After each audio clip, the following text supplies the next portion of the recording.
Hello VCT Pacific fans, my name is Ayrin. I'm the IGL for Global Esports, and today I'm going to show you how I call the shots.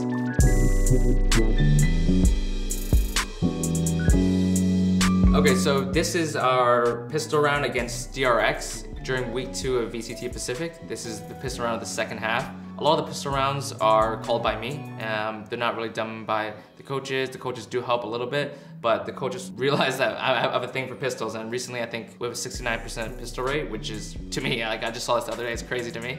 And the thing with DRX is that we know DRX is quite a group team, as we can see right here. They're on the C site, really grouped. That's how they really run their pistols a lot of the time.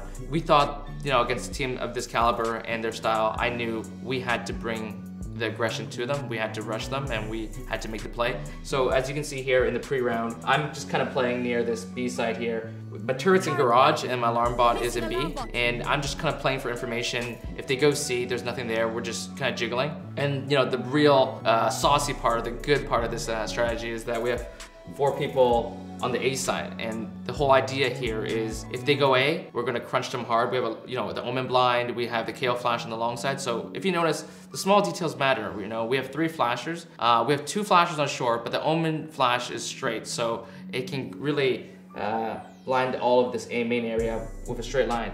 And if they go long A through this way, we have KO can throw a flash with Jet. So it's kind of a death trap for them to come A.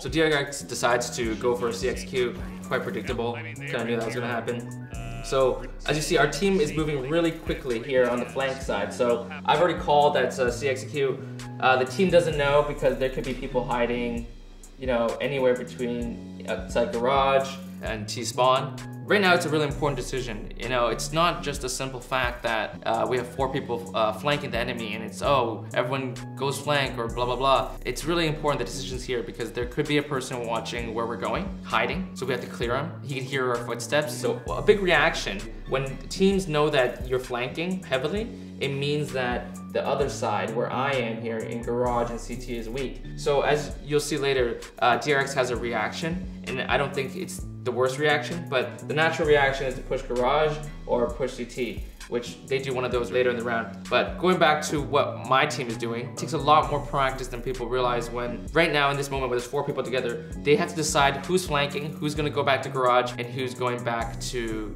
CT spawn.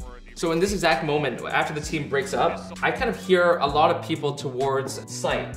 So for me, this is an instant call. It's like, oh, there's a lot of people close to site. Maybe they're gonna push garage. Maybe they're pushing spawn. And the reason why DRX is doing this is because when they entered site, there was no issues. There was nobody hiding anywhere here. There was no utility thrown by our team. So they realized very quickly that we're probably flanking. So instantly, I make the call that we're not gonna flank heavy, because the turret also spots us here, I believe.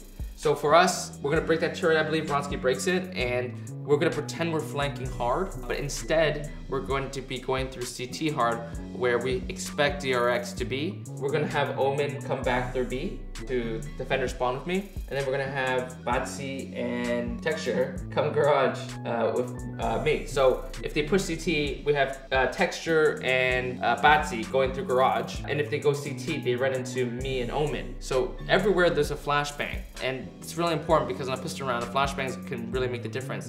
And then we have Vronsky on the late lurk after he breaks the turret and goes C flank. So Omen, yeah, Omen comes to me, 2 guys here. DRX is slowly walking up. Very luckily for us, in a way, is DRX realizes that we are flanking. So they think that we're going to push flank heavily. So that's why they decide to push garage. Stax throws a flash here, and they kill Batsy here. So one thing for us that we could have done a bit better is made sure that, for instance, Texture got blinded. Texture's outside the garage right here. Texture needs to be with Batsy for the trade, but this works out amazingly because in the mind of DRX is that we're flanking, we're probably not grouped together in garage, so they get a first kill and they immediately assume that maybe there's 1 more, but they don't realize there's 3 more, and Ronski's come back as well, so 4 people about to pinch them. Moments after this, Manya throws an amazing blind, and it catches all of DRX. one, but there is a guy in the window There that it did is. not clear out as Ayrin and Monyet push on through as now with utility out, he's being sprayed down. Foxy though is able to trade one back, headshot. So yeah, as you saw there, we had Monyet through a blind that blinded all these guys in garage. Texture ran towards them, I ran towards them. So as you saw, things happened really quickly, and I think if you want to excel in your pistol rounds, you gotta really narrow down what is the problems for your team and what succeeds for your team. And what works for us a lot is being really grouped and trying to, you know, guess one step ahead of what the enemy's doing. Here, I think DRX falls right into our plan. And at the very last second here, we have Stacks here. He's in a horrible position. He's exposed to so many different angles. And to beat a really good team like DRX, you have to be one step ahead or try to be one step ahead. And it's always a risk to try and guess what the opponent is doing. But if you play it safe, you'll be sure to lose. So RB gets a kill here, and it's very close actually, but the Frenzy God, so there was not much for him to do there. So there you have it. Thank you guys for tuning in. That's how I call the shots. Hope you guys enjoyed it. Hope you guys learned a lot. And if you want to see more clips like this, learn more about the game, learn more about my team, make sure to tune into VCT Pacific. Thank you.